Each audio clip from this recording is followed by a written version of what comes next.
Simon, you'll remember the rivalry. My God, some of the tackling when Leeds used to play Chelsea all these years ago, the 1970 FA Cup replay. It's not that old. That sprang to mind. Well, I am that old. And I remember 1970. I don't think Simon was watching the FA Cup final. Bremner, Giles, Ian Hutchinson. My God, the challenges used to fly in. Eddie Gray used to be on the pitch at that stage with Leeds. Yeah, Eddie Gray will join us later on the show. David Harvey. As we discuss how challenges on the field of play have changed somewhat from where anything seemed to be permitted in that day. No longer these days. You wouldn't get away with it now. Eddie Gray will join us later on. When we get to Leeds against Chelsea, that is tonight. This was last night. Tottenham travelled to the northeast to face Newcastle. At the end of the day, it finished 2-2, and Newcastle and their fans left St James's Park kicking themselves. But here's the thing, Danny. A Romero bicycle kick seems unlikely, but true. Saw Spurs take a point. To all the true Tottenham fans, was that a bit more like it? Second half showed some resilience, showed some fight. Had a go, much better second half. Thought first half they were crap. I couldn't believe what I was watching first half. They continually played out from the back and kept losing the ball in their own half. And just kept doing it. Even Jamie, obviously who I respect a lot, was bamboozled by it. He's like, and again, in the commentary, and I was like, what is going on? Newcastle, one of the best teams at home at pressing you. Okay, you're going to try and play. Fine. It's not working. Keep doing it. I mean, it was a repeat of the Chelsea home game. Anyway, second half they improved and they mixed the game up a bit more and got out there with a point, which is something. But it's all going to be about what they do at home. They've actually only lost in the league one game away from home. Away from home ain't no problem.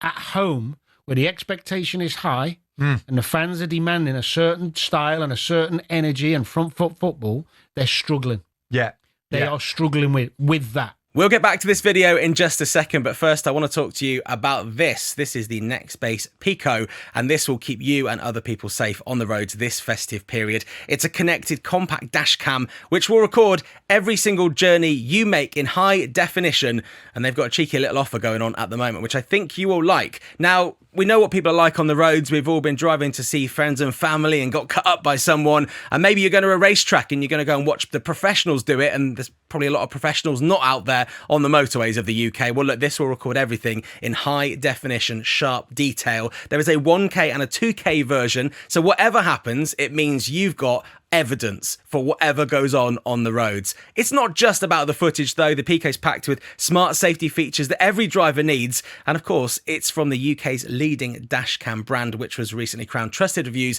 best dashcam of 2025. It's super compact, even I can install it and you won't even notice it on your windscreen. Now pair it with the Nextbase app, set it up, control it from there. It couldn't be simpler for you. There's even a smart parking feature that keeps an eye on your car while you're away, automatically recording if it detects any movement or impact. And trust me, my car just got hit by something in the wind and I'm livid because I didn't have a dash cam installed. Now, if the worst does happen, the emergency SOS system can alert emergency services and share your exact location to help you get help faster. And with Witness Mode Lite, you can quickly alert a friend or family member if you feel unsafe on the road, which is definitely something I reckon parents should be thinking about. And with prices starting at under £100, it's pretty obvious that this would make a fantastic stocking filler this festive period. And actually, you can save yourself 40 quid because between the 6th of November and the 3rd of December, you will get that amount off, making this £59 for the 1K version, which means you could probably put that 40 quid towards going and watching some UK racing. Loads of winter racing going on, which I'm sure you'll have a great time at. You could also treat your family to a meal, but let's face it, just look after yourself. So protect your journeys with confidence this festive season. Visit the Nextbase website for more information and also pop into Halfords, Argos, Currys and other retailers today. Stay safe, stay connected and enjoy the road ahead. Well, even last night, the stats tell you. I mean, Spurs created little in the game, but they produced 2 shots on target and 2 goals. This was Thomas Frank post-match. I really like the character and the mentality in the team, what they showed. After 3 tough games, I think it's been... to go here to the 4th game in 10 days, the 3rd away game, a very difficult place, go down 2 times or get behind 2 times and come back. It shows everything about the willingness and the mentality in the team. So let's look, Danny, at what they're doing. A spirited defeat to PSG, a second half improvement against Fulham, a fight back last night at Newcastle. Are they little wins, or are we clutching at straws here? I think they've got a way to go to get the fans back on side. They've got enough quality to be doing better than they are. That's the point. Nobody's expecting them to win the league, but they've got enough good players in that squad to be doing better. Their home form's been horrendous. Their confidence has fallen off a cliff, and they've got to find some belief. It's a massive game for them at the weekend against Brentford. Huge. So they've got to follow up that good feeling of last night. I mean, the equaliser, a bit of luck off his shin, but so what? You could argue they shouldn't have had a penalty anyway, but I think we'll come to that in a minute. But yeah. I'm just thinking of Spurs, Danny, and Thomas Frank. Is it going to be a case of short-term pain, long-term gain? I think so. I hope so. Everything I've seen about Thomas Frank's Brentford over the last 2 years has been an evolvement. They were pragmatic to a degree at one point, and then as he got more established in the Prem and brought in more players and had more quality, they played good stuff.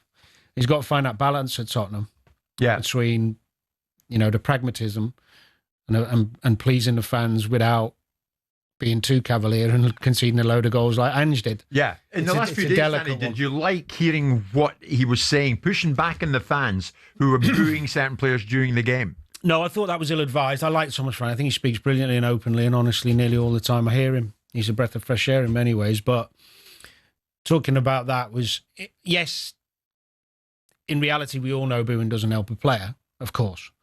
But to dig out the fans in the predicament you're in, no. Think about the bigger picture. Try and keep them on board. You were saying virtually the same thing, Simon. Well, players do it on the field, then speak out. Very few players have been through the career without having a spell where they've had a bit of stick. You've got to show some resilience. And the fact is with Vicario, it wasn't one bad game. He's been bad all season. He's been poor, and the manager should take responsibility. He should have taken him out of the firing line a month ago. He can't come for a cross. He's nervous as a kitten with his feet. No wonder the fans are edgy with him. He's a decent shot stop, but he should be as a goalie. But he should have been pulled out of the firing line 6 weeks back because he's been poor, bang average. So he's got to take some responsibility of that, but he shouldn't have dug the fans out because he's given himself a bigger mountain to climb. What's going on at Newcastle? I mean, this morning they remain 13th, Spurs, incidentally, 11th. But is it right that Eddie Howe is facing far less scrutiny than his counterpart, Thomas Frank? Yeah. Is that right? Yeah. Why is it right? Well, because he's growing. I think Eddie's growing, and they won a trophy last year. They're getting more regular Champions League football. The fans are happy.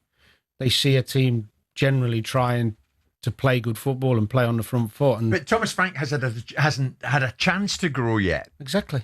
Eddie's had plenty of time.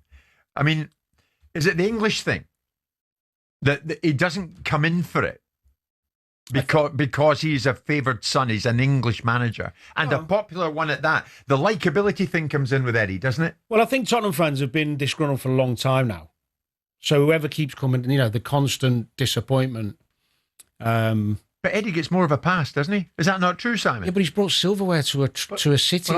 But I think he's done more at Newcastle than it's been done at Spurs in recent times. Now, obviously, Spurs won the Europa League last year, but Newcastle also came from a position where the fans were in deep gratitude for anyone that wasn't Mike Ashley.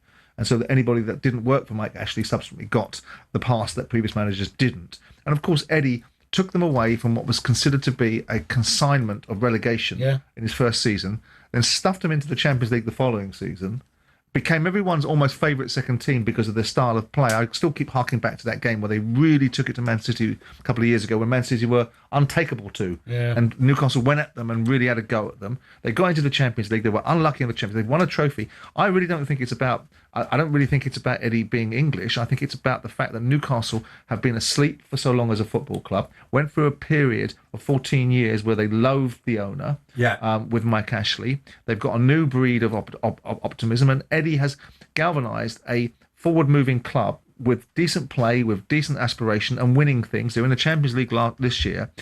Whether it's us, whether we are getting caught up in our own noise and saying that actually the scrutiny is less on Eddie Howe than it is on Thomas Frank because we spend more time focusing on Tottenham, I don't know. I don't know what the Tottenham fan base is doing. I don't know whether the Tottenham fan base is up in arms about the performance of Thomas Frank's team currently, or whether Newcastle fans that I heard rumblings at the beginning of the season are beginning to think that maybe, because I still think, as much as I like Eddie Howe now, I'm a convert in that respect, that he won't lead them to the Holy Grail. And that's not because of Eddie's inability. You still think that? Well, I don't think he can. How can he? Who's going to give him that opportunity? You're not going to get another Leicester anytime soon. So with due respect to the fact that Newcastle are not Leicester, they're bigger, this league is not set up anymore We'll for speak more teams about to buy Eddie their way into an and opportunity. Newcastle at the other side of the 10:30 break. But it seems that Eddie, for whatever reason, escapes more intense scrutiny than other managers, such as Thomas Frank. Would that be right? Newcastle fans, we want to hear from you this morning. Give us a call if you want on Eddie.